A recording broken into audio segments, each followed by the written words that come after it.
अऊज़ु बिल्लाहि मिनश्शैतानिर्रजीम बिस्मिल्लाहिर्रहमानिर्रहीम।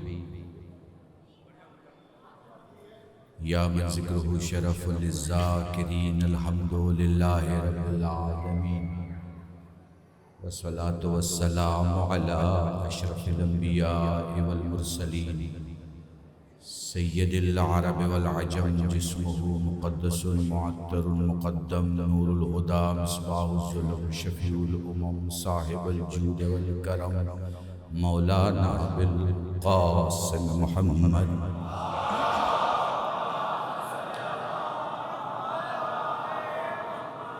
हबीब आलिहि तय्यबीन ताहिरीन अल मअसूमीन अल मज़लूमीन व शफ़ीअल मुज़नबीन। अम्मा बाद फ़क़द क़ालल्लाह सुब्हानहु व तआला फ़िल क़ुरानिल करीम बिस्मिल्लाहिर्रहमानिर्रहीम वमा तशाऊना इल्ला अन यशा अल्लाह। सलावत पढ़ें।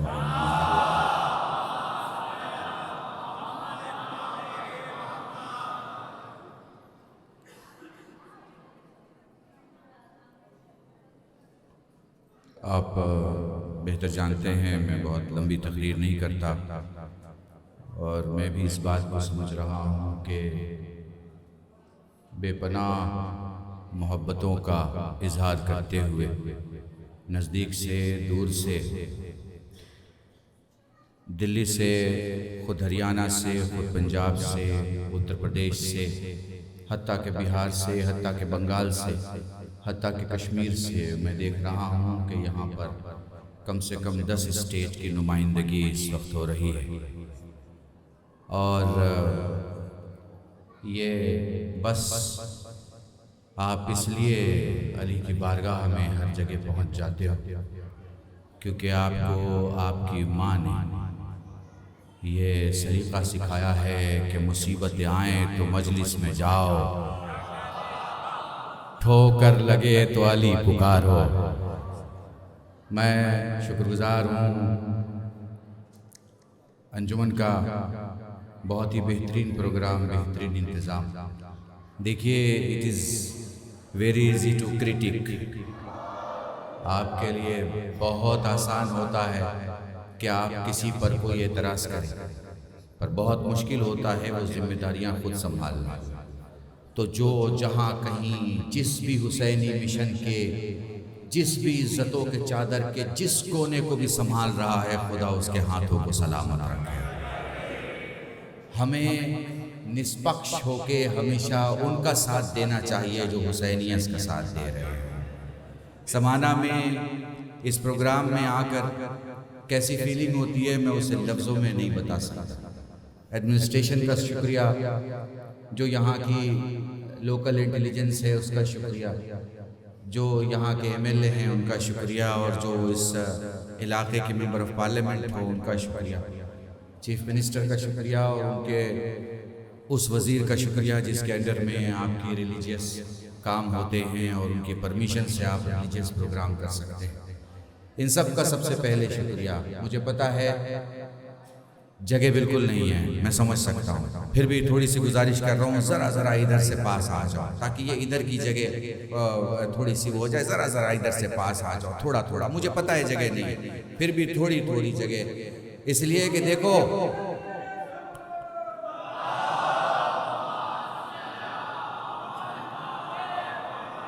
एक जुमला सुनना, एक जुमला सुनना और फिर समझ में आए तो जगह दे देना। देखो, अल्लाह के घर में यानी काबे में जगह की कमी पड़ती है, हुसैन के घर में जगह की कमी नहीं पड़ती है। ठीक है, एक बार मिलजुल के दुरूद पढ़े मोहम्मद वा।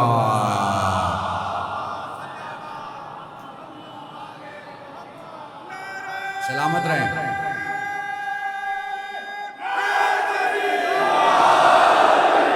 मौला इन उल्क़ूम को, मौला इन सदाओं को, मौला इन आवाज़ों को, मौला इन कलेजों को, मौला इन जिस्मों को, मौला इन ज़िंदगियों को सलामत रखे जो हुसैन के नाम से शुरू होती हैं, अली के नाम पे ख़त्म होती हैं। अली के नाम से शुरू होती हैं और हुसैन के नाम पर ख़त्म होती हैं।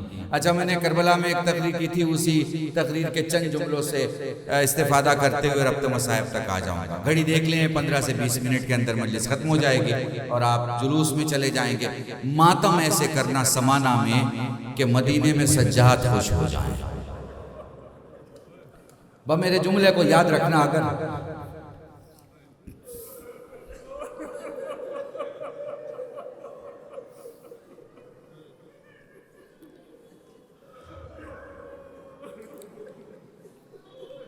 मैं अभी बैठा था, मुझे बताया गया कि यहाँ 28,000 सादात थे। इसके आगे मुझे कुछ कहने की जरूरत नहीं है, मगर मेरे चंद जुमले सुन लो, क्योंकि मजलिस का तरीका होता है। देखो, दो लफ्ज है, एक का नाम करम है और एक का नाम फजल है। हुसैनी मेरे भाई, एक का नाम करम है, एक का नाम फजल है।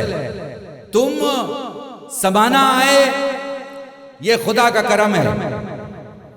तुम समाना आए, ये खुदा का करम है। तुम फर्श अज़ा पे आके बैठ गए, ये फजल है।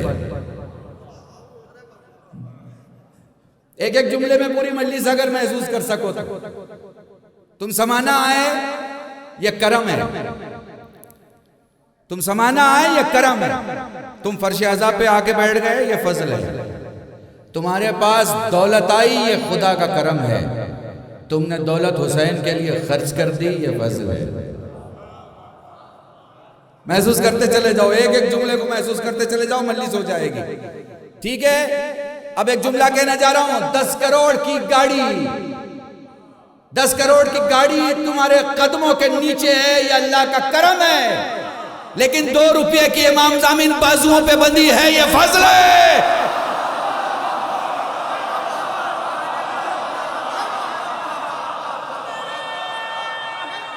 सलामत रहो,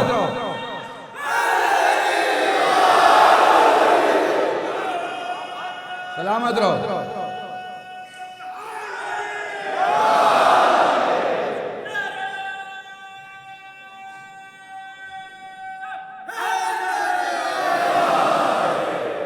सुनो, साथ रहना और समझते चले जाना। एक एक जुमले में एक एक मजलिस अगर महसूस कर पाओगे तो तुम जिंदा हो, ये अल्लाह का करम है।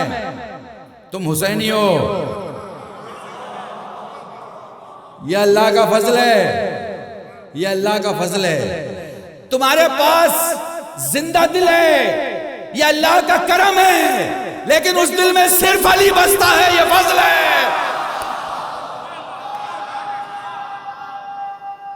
सलामत रहें भैया, आ गए। सलामत रहें भैया, तशरीफ ला।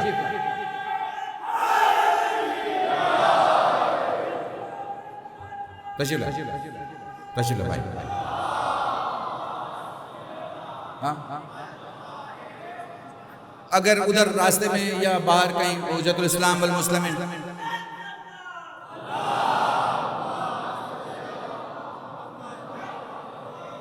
उस तरफ अगर मौलाना हुज्जतुल इस्लाम वल मुस्लिमीन मौलाना आज़ाद हुसैन साहब होंगे तो उन्हें मुझे रास्ता दिया जाए कि वो यहाँ आ जाए। एक बार मिलजुल कर दुरूद पढ़े मोहम्मद वाले मोहम्मद पर।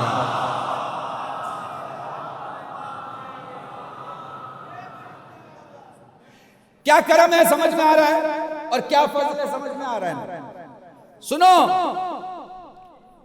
हमारी आबादी मेजोरिटी में जहां है उस मुल्क का नाम ईरान है। ठीक है, मेजोरिटी में। अब थोड़ा सा क्योंकि जरूरी है और दूर दूर तक लाइव किया जा रहा है, इसलिए बात कहना इंपॉर्टेंट है।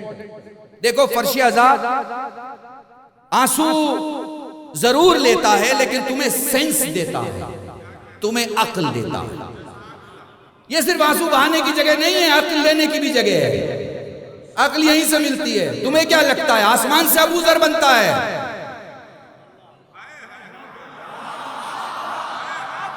हैं? तुम्हें क्या लगता है आसमान से अबू जर बनता है, आसमान से सलमान बनता है? नहीं, जो फर्श आज़ा पे बैठ जाए वही अबू जर हो जाता है। यही यही यही यही जगह, यहीं से हुसैनी बनते हैं, यहीं से हुर बनता है, यहीं से मिसम बनता है, यहीं से जबान वाला बनता है। तो तुम्हारी मेजोरिटी का मुल्क है ईरान, ठीक है, एक दूसरा देश है, दूसरी जबान है, लेकिन हम भी दूसरे मुल्कों के हालात को तो देखते हैं ना कि वहां क्या हो रहा है, उसके क्या असरात हैं, क्या अच्छा हो रहा है, क्या बुरा हो रहा है। हमारी भी जिम्मेदारी है, हम नजर करते हैं एज एन इंडियन सिटीजन, हम सारी दुनिया पे नजर रखते हैं कि पूरी दुनिया में शिया कहाँ कहाँ किन किन हालात में हैं और कैसे हालात चल रहे हैं, ठीक है। तो अभी वहां कुछ प्रॉब्लम चल रही है, मीडिया कह रहा है, मैं नहीं कह रहा हूं, अभी वहां कुछ प्रॉब्लम चल रही है, ये मीडिया कह रहा है। क्या प्रॉब्लम चल रही है? तो ये कहा जा रहा है कि हिजाब का प्रॉब्लम चल रहा है, हिजाब का। मुझे बहुत अजीब सा लगा, शियों में हिजाब इज्जत है, प्रॉब्लम नहीं है।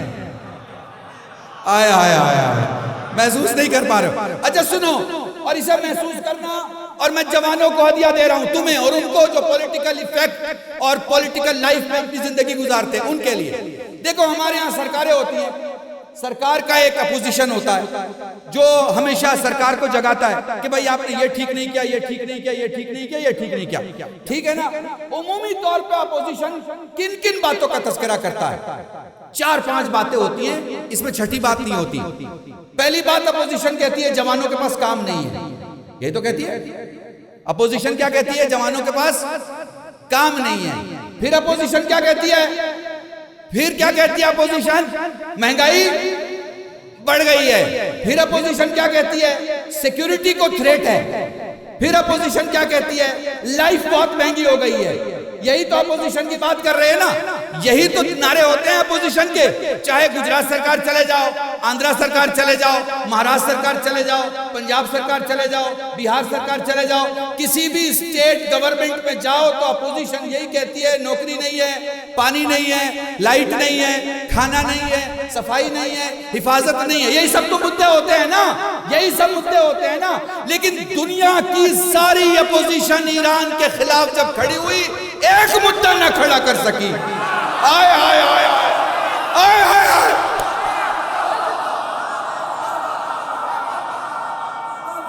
सियासी का पूरा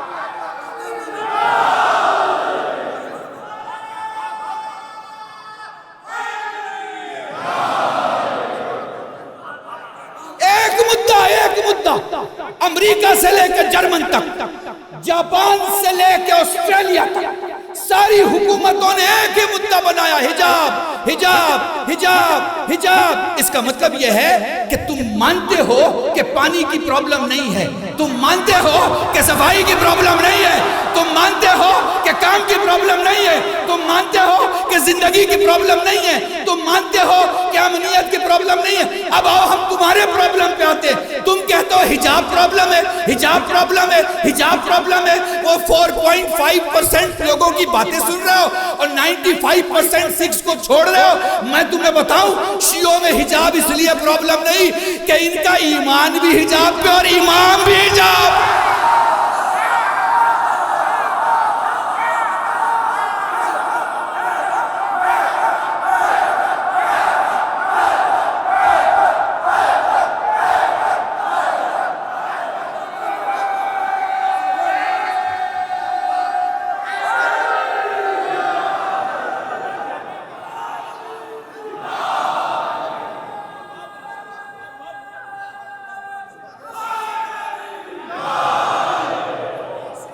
सुनो, खाने पीने की प्रॉब्लम तो हमारे यहाँ इसलिए नहीं होती कि हमारा घराना अबू तालिब के घराने से अदब सीख चुका है।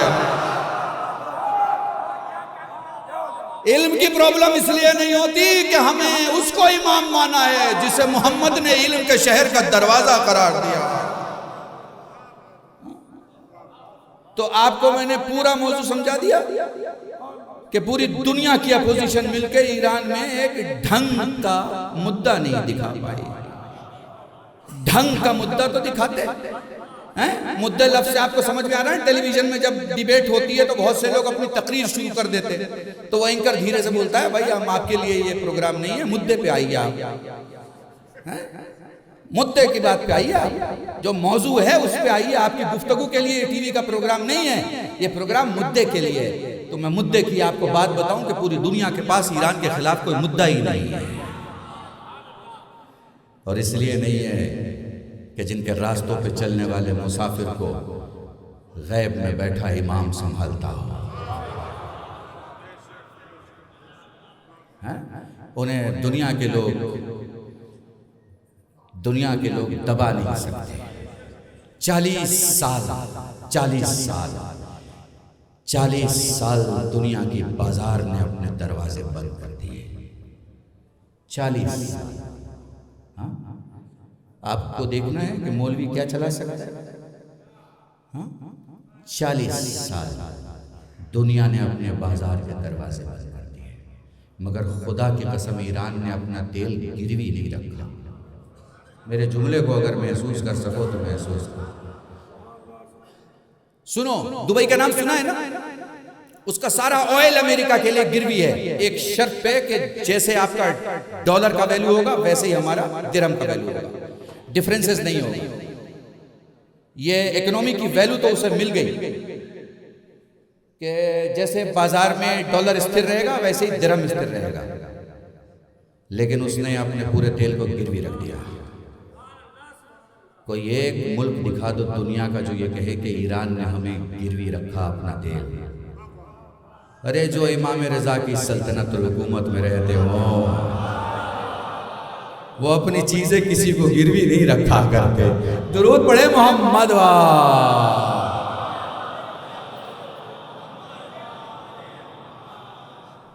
बस मेरे अजीजान, आप जानते हैं मैं लंबी तकरीर नहीं करता और ज्यादा देर बयान करने की जरूरत नहीं। मैंने 2 क्लियरिफिकेशन आपको देनी थी, वो दे दी कि ये फजल है कि हम यहाँ बैठे हुए हैं। ये वाकई बहुत बड़ा फजल और करम है कि हम यहाँ आए हुए। हमारे यहाँ सेंस बांटा जाता है, फर्श अज़ा पे सेंस की बातें होती हैं, और फर्श अज़ा का जो तराजू है ना वो बड़ा अहम तराजू है। फर्श अज़ा का जो तराजू है बड़ा अहम तराजू। फिर जुमला कहूँ, फर्श अज़ा का जो तराजू, जवानों तुम्हें हदिया कर रहा हूँ, बड़ा अहम तराजू है। देखो, बुखार तौलने का भी एक तराजू होता है जिसे थर्मामीटर कहते हो, हीरे तौलने का भी एक तराजू होता है, पत्थर तौलने का भी एक तराजू होता है, आलू और भिंडी तौलने का भी एक तराजू होता है। मगर इन सारे तराजुओं में शय तौली जाती है, उसकी असलियतें नहीं तौली जाती। हीरे के तराजू में हीरा तौला जाएगा, कौन सा हीरा है ये नहीं तौला जा सकता। कैमरे में एक कैमरा है, कैमरे में आदमी तौला जाता है, आदमी की नीयतें नहीं तौली जा सकती। फर्श अज़ा वो तराजू है जहां सिर्फ एक आदमी नहीं, उसकी पूरी नस्ल तौल ली जाती है।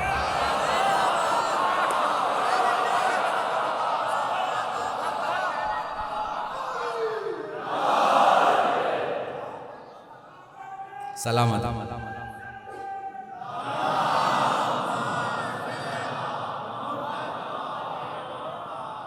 ये वो सलामत।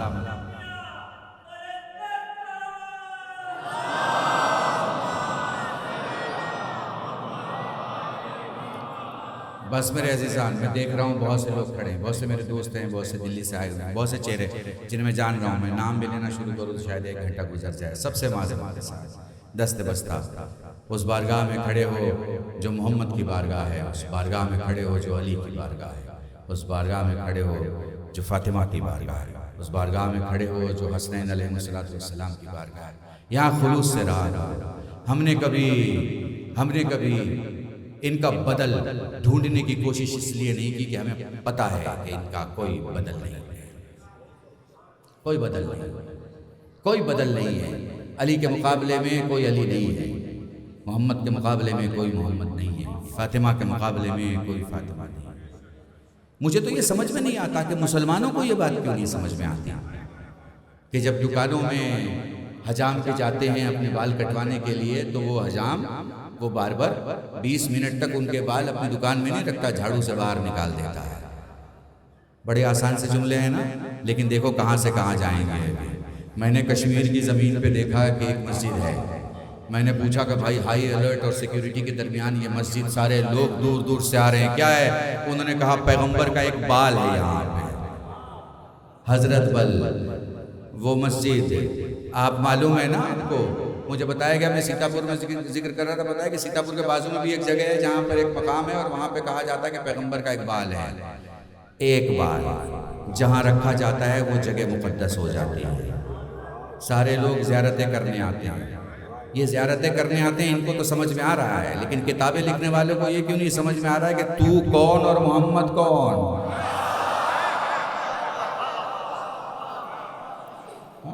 और ये तय है ना कि हिंदुस्तान में 7-8 मकामात ऐसे हैं जहां लोग ये कहते हैं कि पैगंबर का बाल है और सारे मुसलमान ज़ियारत करने जाते हैं, तो तय है ना कि सारे मुसलमान मिलके जब बाल का मुकाबला नहीं कर सकते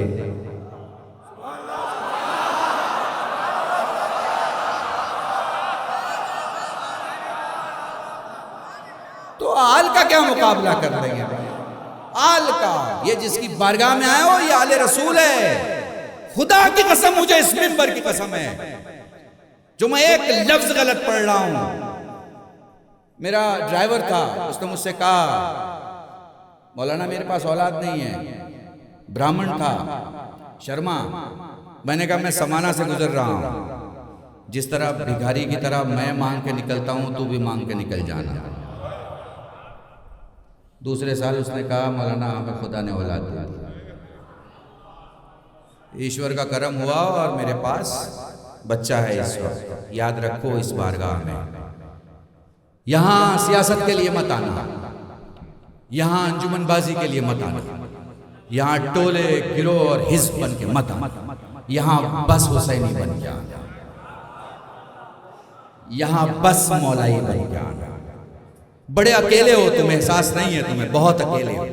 ये भीड़ में 4 लड़के जो बात करके एक दूसरे के खुशी में या एक दूसरे को खुश करने के लिए आपस में जो ये ग्रुप की बातें करते हैं, ये सब खोखली चीजें हैं, कुछ नहीं है। हम में से किसी को नहीं पता कि हमारी मैयत किन 4 कांधों पे जाएगी। हम सोशली बहुत गरीब हैं, इतने गरीब हैं कि चचा के लड़के से चचा के लड़के को प्रॉब्लम है, मामू के लड़के से मामू के लड़के को प्रॉब्लम है, फूफी के लड़के से फूफी के लड़के को प्रॉब्लम है।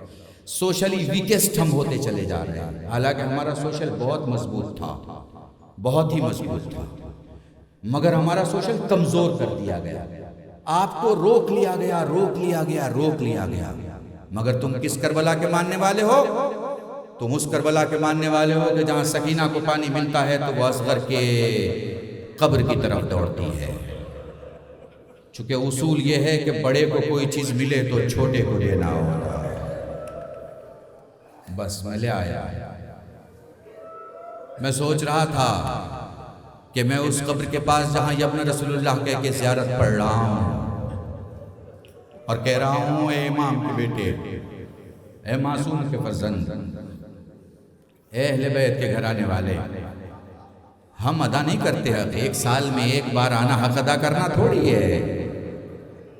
हाँ, तुम्हारे लिए मशहद यही है, जब भी इमाम रज़ा के रोजे का इरादा किया करो, पहले समाना आया करो, फिर मशहद जाया करो। कहीं ऐसा ना हो कि साहिब कब्र तुमसे कहे कि तुमने हमारी कब्र को समाना में अकेला छोड़ दिया। सदाए गिरिया बुलंद हो गई। ये मुझ पर भी वाजिब है या आप पर भी वाजिब है। हर शब जुमा कोशिश करो यहां जरूर पहुंचो। मैं अंजुमन से कहूंगा कि ये खाका बनाएं, प्रोग्राम बनाएं। जमीन अगर इनके पास है तो ये प्रोजेक्ट्स बनाएं कॉलोनीज बनाने के। हमारे कौम में माशाल्लाह बहुत लोग हैं जो अपने घरों के लिए, खानवादों के लिए, खानदान के लिए एक फ्लैट बहुत आराम से ले सकते हैं। इस जगह को भरो, इसलिए कि 70 साल एक कब्र अपने चिराग जलाने वालों का इंतजार करते रहे।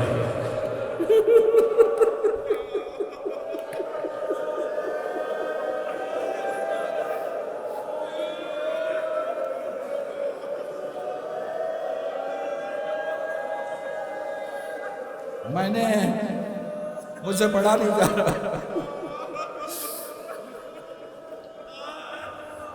मैं सोच रहा था कि मैं जब मिंबर पे बैठूंगा मैं किसका मसाइब पढ़ूं। मेरे अचानक जहन में आया कि करबला में जो शहीद गया किसी एक घर का चिराग बुझा। अली अकबर इकलौता शहीद है, सारी करबला का चिराग बुझ गया। जज़ाकुमुल्लाह, खुदा तुम्हें कोई गम ना दे। जब भी रोया करो बाबा से बुलंद रोया करो, ये ना देखा करो तुम्हें कौन देख रहा है। अपनी 34 साल 35 साल की खिताबत में पिछले 21 साल से ये जुमला पढ़ रहा हूं। जब भी कहीं मैयत होती है ना मेरे जवान, जब भी कहीं मैयत होती है तो 3 किस्म के रोने वाले होते हैं। एक गली वाला रोता है, एक पड़ोस वाला रोता है, और एक घर वाला रोता है। गली वाला संभल के रोता है, पड़ोस वाला तहजीब से रोता है, मगर घर वाला बड़ी बेचैनी में रोता है, बड़ी बेकसी में रोता है, क्योंकि उसकी तो दुनिया उजड़ चुकी होती है। जज़ाकुमुल्लाह, जज़ाकुमुल्लाह। कहीं दूर की बात नहीं है। मौलाना कासमी हुआ करते थे, मेंबर ऑफ पार्लियामेंट थे बिहार से कांग्रेस के। उनसे किसी अहले सुन्नत के जवान ने पूछा, मौलाना ये शिया जो बाबा से बुलंद रोते हैं और सीने पे हाथ मार के रोते हैं, उनके बारे में आपका क्या ख्याल है? कासमी साहब ने कहा कि बेटे तूने मैयत को कभी घर के बाहर देखा है? बोले हाँ मौलाना, मैंने मैयत घर के बाहर देखी है। बोले बेटे कभी तूने मैयत को घर के अंदर भी जाते देखा है? बोले हाँ, मैयत घर के अंदर जाती है तो देखा है। फिर तूने क्या सुना है? कहा जब मैयत घर के अंदर जाती है तो हमने सुना है बड़ी जोरों से रोने की आवाज आ रही।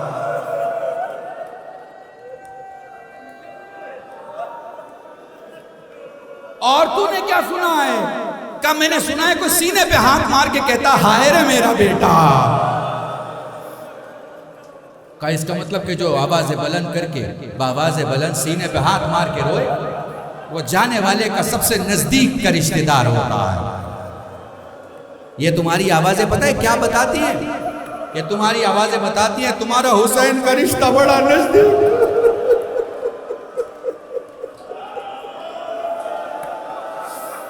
जज़ाकुमुल्लाह, खुदा तुम्हें कोई गम ना दे सिवाय गम सैयदी शोदा का। जुमला सुनना, जुमला सुनेंगे। 18 बरस का हुसैन का अली अकबर।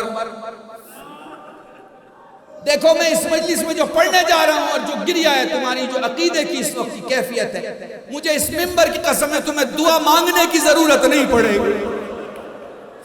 बस हुसैन पे रोते रहना, हुसैन खुद पूरा कर दे। हमारा इमाम मांगने से नहीं देता, बिना मांगे अता करता है। जज़ाकुमुल्लाह। 18 बरस के अली अकबर ने हुसैन से सवाल किया, बाबा मरने की इजाजत दे दे। फरमाने लगे, लाल तुझे मरने की इजाजत कैसे दूं कि जब मैं चाहता था अपने नाना के चेहरे की ज़ियारत करूं, मैं तुझे देख लिया करता। जब अली अकबर को उलमा फरमाते हैं, जब अली अकबर को लगा मेरा बाबा मुझे मरने की इजाजत नहीं देगा, खुद को बाबा के कदमों पे गिरा दिया। जैसे ही अली अकबर का चेहरा हुसैन के पांव से मस हुआ, हुसैन ने ये कह के पांव खींचा, मेरे लाल तू शबीह रसूल है। जज़ाकुमुल्लाह, जज़ाकुमुल्लाह। बोलो अली अकबर से हुसैन ने कहा, मेरा लाल जा अपनी फूफी से इजाजत ले ले। अली अकबर ज़ैनब के पास आए, गुफ्तगू किया। अली अकबर ज़ैनब के पास से उम्मे लैला के खैमे के बाहर जाके खड़े हुए। उलमा फरमाते जब तक अकबर नहीं आए थे लैला को दिखाई दे रहा था। मुसल्ले पे बैठी हुई लैला ने तस्बीह के दरमियान जैसे ही दरवाजे पे एक आवाज सुनी, अम्मा सलाम। लैला खड़ी होकर दरवाजा ढूंढने लगी। एक माँ थी सामने, 18 बरस का बेटा था। हाथों के चुल्लू में अली अकबर का चेहरा लेके फरमाया, लाल लाल मांग, क्या मांगता है? क्योंकि तूने 18 बरस में कभी मुझे माँ कह के नहीं पुकारा। आज तूने माँ कह के पुकारा, मैं खुश हूँ। मेरे लाल मांग क्या मांगता है? अली अकबर ने माँ का चेहरा देखा, फरमाने लगे माँ मरने की इजाजत दे दे। लाल मांगा भी तो मौत की इजाजत मांगी। जज़ाकुमुल्लाह, जज़ाकुमुल्लाह, जज़ाकुमुल्लाह। बहुत सारी माएँ अपने जवानों को लेके इस मजलिस में आई होंगी, जो जवान अभी सीने पे हाथ मार के अकबर का मातम कर रहे हैं। मगर तुम अपने घर चले जाओगे, लैला का अकबर वापस नहीं आएगा। जज़ाकुमुल्लाह, जज़ाकुमुल्लाह। अली अकबर के घोड़े का नाम उकाब था। लैला फरमाती हैं अली अकबर के घोड़े को खैमों के तनाबों के दरमियान लाया जाए। मैंने अपने बेटे को घोड़े पर बैठ के जाते कभी नहीं देखा। अकबर घोड़े पे सवार हुए, अकबर आगे आगे चले। अकबर का घोड़ा दौड़ने लगा, हुसैन दौड़ने लगे। अकबर का घोड़ा तेज तेज दौड़ा, हुसैन तेज तेज दौड़े। अकबर का घोड़ा और तेज दौड़ा, हुसैन और तेज दौड़े। अपनी चादर संभाले, पसली पे हाथ रखे। कोई बीबी दौड़ के कहती है अकबर ठहर, मेरा हुसैन आ रहा है।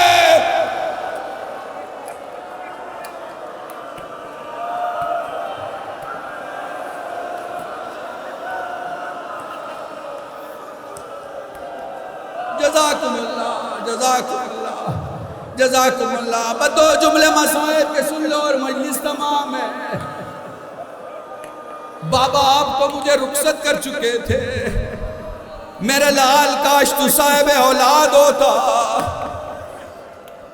वो लो अली अकबर दोबारा सवार हुए, वो लो अली अकबर दोबारा चले। अल्लामा ज़रफ़ ज़ैदी का जुमला नकल कर रहा हूँ। अकबर घोड़े पर, हुसैन रेत के टीले पर, ज़ैनब खैमे के दर पे, लैला मुसल्ले पे।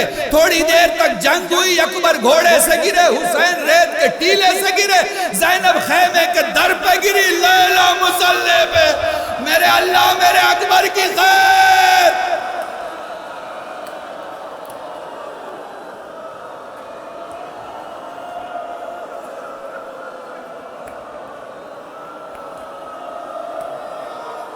जज़ाकुमुल्लाह, जज़ाक। अब मुझे नहीं पता तुम समझ पाओगे या नहीं समझ पाओगे। पर करबला की जमीन पे पड़ते हुए 2 कदम को बयान कर रहा हूँ। आशूर के रोज हुसैन के जाते हुए कदम अकबर की तरफ, और 11 मुहर्रम को सज्जाद के जाते हुए कदम हुसैन की तरफ।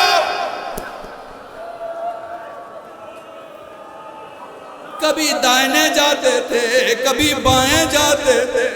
जबान पे था अली अली अली। हमीद कहता है मौला किस अली को पुकार रहे हो? हुसैन किस अली को पुकार रहे हो? अपने बाबा अली को या बेटे अली को? फरमाया हमीद मेरा अली अकबर दिखाई नहीं देता। किन हालतों में पहुंचे? कभी खड़े होके, कभी घुटने के पल, कभी गिर के खड़े होते, खड़े होके गिरते। अली अकबर के पास पहुंचे। अरब में आप सब अरब जा चुके हैं माशाअल्लाह, उलमा बैठे हैं। अरब में सलाम दोनों हाथों से किया जाता है। 18 बरस में लैलाल के अली अकबर ने पहली बार अपने बाबा को देख के एक हाथ से सलाम किया, दूसरा हाथ नहीं उठा। हुसैन बैठ गया, सीने समेट ली। मेरे लाल अली अकबर सीने पे क्या है? मुझे पूरे मसाइब नहीं पड़े, बर्छी क्या नहीं देखी, यानी मैं उंगलियों को बेवस्त किया। मैं हमेशा ये जुमले पढ़ा करता हूँ, देखो मेरे हाथों के बीचों बीच अगर छुरी लग जाए और मैं छुरी की आखिरी नोक पकड़ूंगा तो मेरा सारा हाथ कांपेगा। बिल्कुल इसी तरह हुसैन ने जैसा ही अपनी उंगलियां बर्छी की यानी में बेवस्त की, हुसैन को लगा मेरा अली अकबर कांप रहा। हुसैन ने हाथ हटा दिए। हुसैन ने अपने अली अकबर को देखा, आसमान की तरफ निगाह की, मौजूद सारी अजमतों वाली शख्सियतों को देखा। मैं किसका नाम लूं, किसका नाम न लूं? हुसैन ने दूसरी बार उंगलियां बेवस की। हुसैन को लगा मेरा अली अकबर कांप रहा है। हुसैन ने जैसे ही तीसरी बार अपने हाथ को हिलता पाया, हुसैन ने सोचा मेरा अली अकबर हिल रहा है। अली अकबर ने खून से भरे हुए हाथों को धीरे धीरे उठाया, अपने बाबा के अमामे पे रख के कहा, बाबा मैं नहीं कांप रहा, करबला हिल रही है, बाबा बर्छी खींच ले। हुसैन ने अपने आप को देखा, बर्छी देखी, अपने आप को देखा, बर्छी देखी, अपने आप को देखा, बर्छी, खेमे का पर्दा उठा, हुसैन ने बर्छी खींची, आवाज आई भैया